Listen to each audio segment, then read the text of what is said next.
వరద బాధితులకు Hare Krishna momentum charitable foundation ఆధ్వర్యంలో అక్షయ పాత్ర 1,50,00,000 విలువైన 10,000 నిత్యావసర సరుకులు కిట్లను పంపిణీ చేసినట్లు ఆ ఫౌండేషన్ అధ్యక్షుడు వంశీధర్ దాస్ తెలిపారు. ఒక్కో కిట్లలో 1,500 విలువైన 20 రోజులకు సరిపడిన నిత్యావసర సరుకులు ఉన్నట్లు చెప్పారు. విజయవాడ, గుంటూరు జిల్లాలోని వరద ప్రభావిత ప్రాంతాల్లో వీటిని పంపిణీ చేసినట్లు వెల్లడించారు. కిట్టు పంపిణీని సీఎం చంద్రబాబు లాంఛనంగా ప్రారంభించారని తెలిపారు. కార్యక్రమంలో అక్షయ పాత్ర ప్రతినిధి రఘునందన్ దాస్ తదితరులు పాల్గొన్నారు. ఉచిత ఇసుక విధానంలో భాగంగా వినియోగదారులపై రవాణా ఖర్చుల భారాన్ని తగ్గించేందుకు ప్రభుత్వం ఏర్పాటు చేస్తోంది. ఇందులో భాగంగా ఆన్లైన్లో ఇసుక బుకింగ్ చేసుకున్నప్పుడే ఇంటి వద్దకు డెలివరీ కావాలనుకునే వాళ్ళు ఆప్షన్ ఇస్తే లారీల్లో ఇసుక సరఫరా చేయనున్నారు.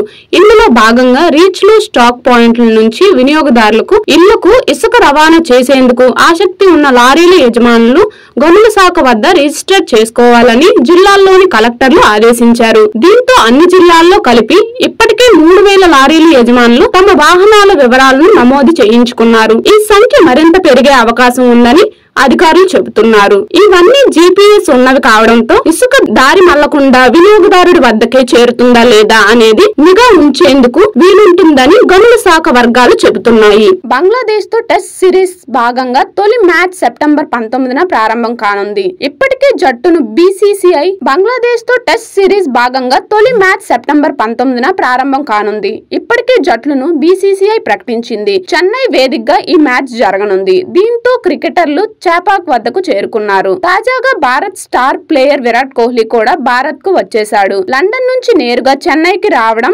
ఇవాళ వేకువజామున 4 గంటలకు ఫ్లైట్ దిగి తన హోటల్ గదికి వెళ్లిపోయాడు. దాదాపు 18 నెలల తర్వాత సొంత గడ్డపై టెస్ట్ సిరీస్ ఆడనున్నాడు. గత ఏడాది మార్చ్ లో చివరిసారిగా ఇక్కడ టెస్ట్ సిరీస్ ఆడాడు.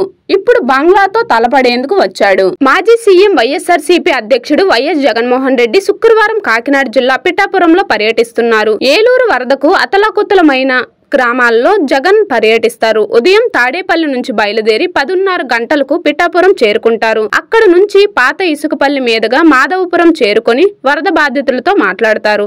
అనంతరం నాగులపల్లి, రమణీయక్కపేటలోని బాధితులను పరామర్శిస్తారు. పోటెత్తిన ఏలూరు వరదతో కాకినాడ జిల్లా అతలాకుతలమైంది. ప్రధానంగా 3 నియోజకవర్గాలపై ఏలూరు విరుచుకుపడి వివిధ వర్గాల ప్రజలు, రైతులను పేరేక లోతుల్లో కష్టాల్లోకి నెట్టేసింది. ఎగువ ప్రాంతాల నుంచి వచ్చే వరద నీరు ఏలూరు ప్రాజెక్టుకు పోటెత్తుతుందని ప్రభుత్వం ముందస్తు అంచనాకు రాలేకపోవడంతోనే ఇంతటి విపత్తు సంభవించిందని విమర్శ వెల్లడించారు. సిపిఎం అగ్రనేత సీతారాం ఏచూరి మరణం పట్ల మెగాస్టార్ చిరంజీవి సంతాపం వ్యక్తం చేశారు. ఆయన కనుమూశారనే వార్త తనని తీవ్ర మనోవేదనకు గురిచేసిందన్నారు. విద్యార్థి, కార్యకర్త స్థాయి నుంచి సామాన్య ప్రజలకు గొంతుగా ఆయన చేసిన కృషి మరవలేనని ట్వీట్ చేశారు. ఈ విషాద సమయంలో ఆయన కుటుంబానికి, అభిమానులకు నా హృదయపూర్వక సానుభూతి తెలియజేస్తున్నానని తెలిపారు. సీతారాం ప్రజాసేవ, దేశం పట్ల నిబద్ధత ఎప్పటికీ గుర్తుండిపోతుందని మెగాస్టార్ పోస్ట్ చేశారు. కాగా తీవ్ర అనారోగ్యంతో ఢిల్లీలోని ఓ ఆసుపత్రిలో చేరిన సీతారాం ఏచూరి మరణం సంగతి తెలిసిందే. అందరూ ఊహించిందే జరిగింది. నోయిడా వేదికగా ఆఫ్ఘనిస్తాన్, న్యూజిలాండ్ మధ్య జరగాల్సిన ఏకైక టెస్ట్ మ్యాచ్ 5వ రోజు ఆట కూడా వర్షం కారణంగా రద్దయింది. దీంతో ఈ చారిత్రక టెస్ట్ మ్యాచ్ కనీసం టాస్ పడకుండానే తుడిచిపోయింది. ఈ విషయాన్ని న్యూజిలాండ్ క్రికెట్ ఎక్స్ వేదికగా వెల్లడించింది. నోయిడాలో భారీ వర్షాలు కురవడంతో ఆఫ్ఘనిస్తాన్ లో జరగాల్సిన ఏకైక టెస్ట్ మ్యాచ్ రద్దు చేయబడింది. 5వ రోజు ప్రారంభంలోనే ఎంపైర్స్ ఈ నిర్ణయాన్ని తీసుకున్నారు. సెప్టెంబర్ 18న ప్రారంభమయ్యే 2వ టెస్ట్ సిరీస్ కోసం బ్లాక్ కప్స్ శ్రీలంకకు పయనం కానున్నారని న్యూజిలాండ్ క్రికెట్ ఎక్స్ లో రాసుకుంది. కాగా ఈ సిరీస్ వాస్తవానికి సెప్టెంబర్ 9న ప్రారంభం అవ్వాల్సింది. కానీ కుండపోత వర్షం వల్ల ఆగిపోయింది. అయితే తొలి 2 రోజులు పగలు సమయంలో పెద్దగా వర్షం కురవకపోవడంతో మైదానం, గ్రౌండ్ సిద్ధం చేయలేకపోయారు. వినాయక నవరాత్రి ఉత్సవాల్లో భాగంగా దేశవ్యాప్తంగా కొలవైన గణనాథుడు పూజలు అందుకుంటున్నాడు. పలువురు తమ అభిరుచి తగినట్లు ఏర్పాటు చేసిన మండపాలతో పాటు విభిన్న రూపాల్లో గణపతులను పూజిస్తున్నారు. ఈ కొలవలోని ఎన్టీఆర్ జిల్లా నందిగామాల్లో కొలవైన పార్వతీపుత్రుడు ప్రత్యేకంగా ఆకట్టుకుంటున్నాడు. వివరాల్లోకి వెళితే ఎన్టీఆర్ జిల్లా నందిగామాల్లోని వాసవి మార్కెట్ లో 42 గణపతి ఉత్సవ కమిటీ ఆధ్వర్యంలో ఏర్పాటు చేసిన విఘ్నేశ్వరుడు ప్రత్యేక పూజలు అందుకుంటున్నాడు. గణపతి ఉత్సవాల్లో భాగంగా శుక్రవారం స్వామివారిని 2.70 కోట్ల కరెన్సీతో ప్రత్యేకంగా అలంకరించారు.